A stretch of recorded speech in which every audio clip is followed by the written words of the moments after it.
The morning my son-in-law's truck pulled out of the driveway, I stood at the front window and watched until the taillights disappeared around the curve. My daughter waved from the passenger seat. She didn't look back. I told myself that was fine. That I was fine. I went to the kitchen, poured a second cup of coffee I didn't need, and stood there listening to how quiet the house had gotten. That was a Thursday in late October. The maples along the fence line had been dropping leaves for 2 weeks, and by that morning, the whole yard was blanketed, a thick, uneven carpet of red and brown that covered the ground from the porch steps all the way out to the old storage shed in the back. I'd been meaning to rake it. I had the rake leaning against the side of the house, right next to the hose reel, ready to go. I never got to it. And it turned out that was the only reason I know what I know now. But I'm getting ahead of myself. Let me go back a few days. My daughter. I'll call her my girl, because that's what she's always been to me. Married her husband 3 years ago. I won't use his name. He doesn't deserve the space it would take up on a page. What I'll say is that he was charming, in the way that some men are charming, the kind where you notice it, but you can't quite put your finger on why it bothers you. He said the right things. He laughed at the right moments. He helped clear the table at Thanksgiving without being asked. My wife passed 6 years ago. Kidney failure, faster than anyone expected. After that, my girl's all I had left, and I think he knew that. I think he counted on it.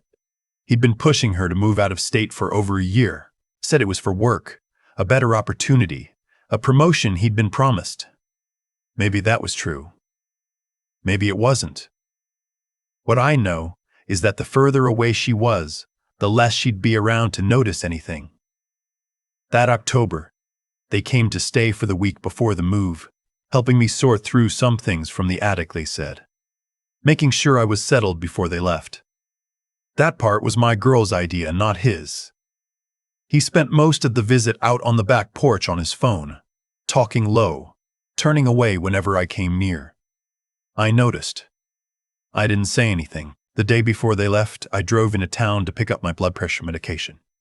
Same pharmacy I've used for 12 years, little place on Crescent Street that still has a paper sign in the window and a bell above the door that jingles when you walk in. There was a woman ahead of me at the counter, older than me, which is saying something. I'd put her at 80, maybe more.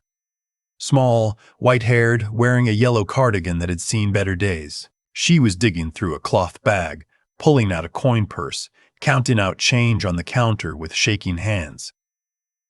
The pharmacist, young woman, patient, waited. But I could see the number on the register. $47. The woman had maybe 12 and change on the counter and was still looking. I stepped up beside her. "Let me get that," I said. She turned and looked at me with the sharpest eyes I'd seen in a long time. Brown, clear, not foggy the way some people's get. She studied my face for a moment like she was reading something there. "You don't have to do that," she said. "I know I don't," I said. She let me pay. The pharmacist put the coins back in her purse and handed her the bag. The woman thanked her, then turned back to me, and she reached out and put her hand on my forearm. Small hand, but the grip was firm. "What's your name?" she asked. I told her. "First name only." She nodded like she'd been expecting it. "Do you live on Aldermore Road, the house with the big maples?" I said yes. I was a little surprised. It's not a large town, but I didn't recognize her. She looked at me for a long moment. Then she leaned in slightly, the way someone does when they don't want to be overheard, and she said, "After the young man leaves your house, don't clear the leaves from your yard. Not yet. Leave them be." I waited for more. There wasn't any. She patted my arm once, picked up her bag, and walked out the door. The bell jingled. I stood there at the counter while the pharmacist ran my card through, and I thought, well, that was strange. On the drive home, I told myself it meant nothing. Eccentric old woman, probably a neighbor I'd never formally met, probably just making odd conversation. I'd lived on that road for 31 years, and there were still faces in the neighborhood I didn't know by name. But when I got home and saw the rake leaning against the house, something made me leave it there. I don't know why. I just did. My daughter and her husband left the next morning. He loaded the truck fast, efficient, barely said a word to me beyond, "Take care of yourself." My girl hugged me twice and cried a little and made me promise to call her every Sunday. I promised. I meant it. Then they were gone.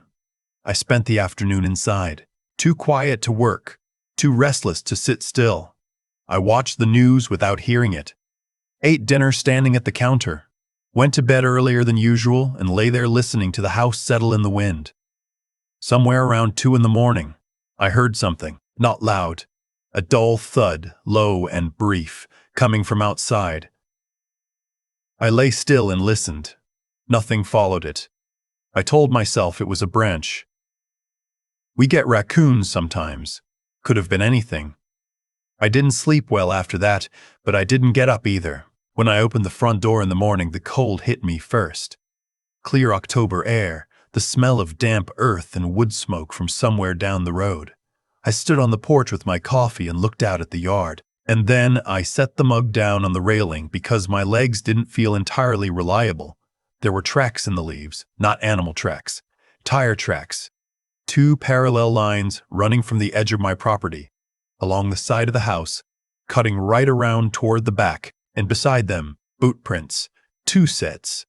Heavy, wide, pressed deep enough that I could see the tread pattern even from where I stood. Someone had driven onto my property in the night. 2 people had walked around my house. I went inside and got my phone.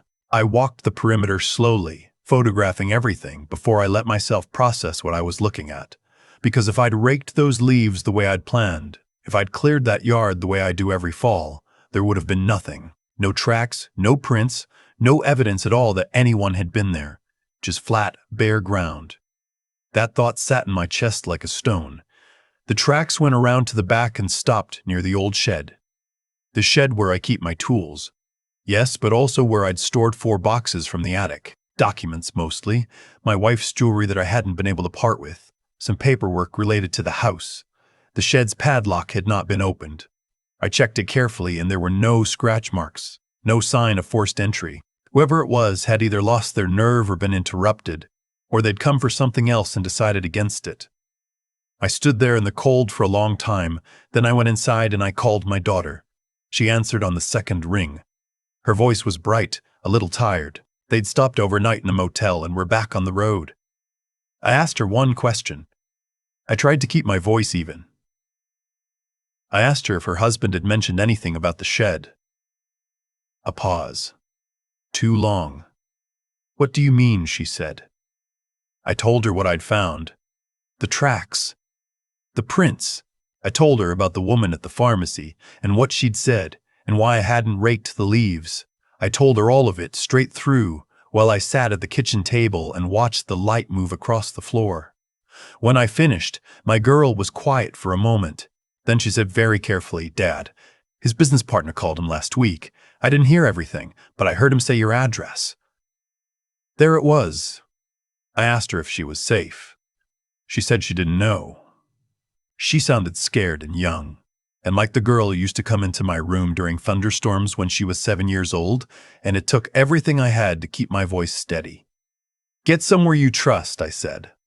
"Don't say where you're going to him first. Just go." I called the non-emergency police line that afternoon. Told them what I'd found, showed them the photographs. They sent an officer out who walked the property with me and took his own photos and didn't say much, which I've learned can mean either nothing or something. What came next didn't happen the way things happen in movies. It took weeks. It took my daughter making her own calls, her own records. It took her telling me things about those 3 years that I hadn't known. Things that made me grip the phone so hard my knuckles ached. I won't go into all of it here. Some of it isn't mine to tell. What I will say is that by the time the winter came, she wasn't with him anymore. She stayed with her cousin on the other side of the state for 2 months. I drove out 3 weekends in a row and we sat in her cousin's kitchen and drank bad coffee and worked our way slowly back to solid ground. He's facing 2 charges now, his business partner separately. I don't know how it will end in the courtroom, and I've made a kind of peace with not knowing. The legal system moves slow and doesn't owe me a tidy ending. My girl is in an apartment now in a city about 4 hours from me. She calls every Sunday. sometimes Saturday too. But the part I keep coming back to, the part I keep coming back to, the part I can't let go of, is that woman in the yellow cardigan. I went back to the pharmacy on Crescent Street about a week after everything started unraveling. I described her to the pharmacist, the same young woman who'd been there that day. She knew who I meant right away.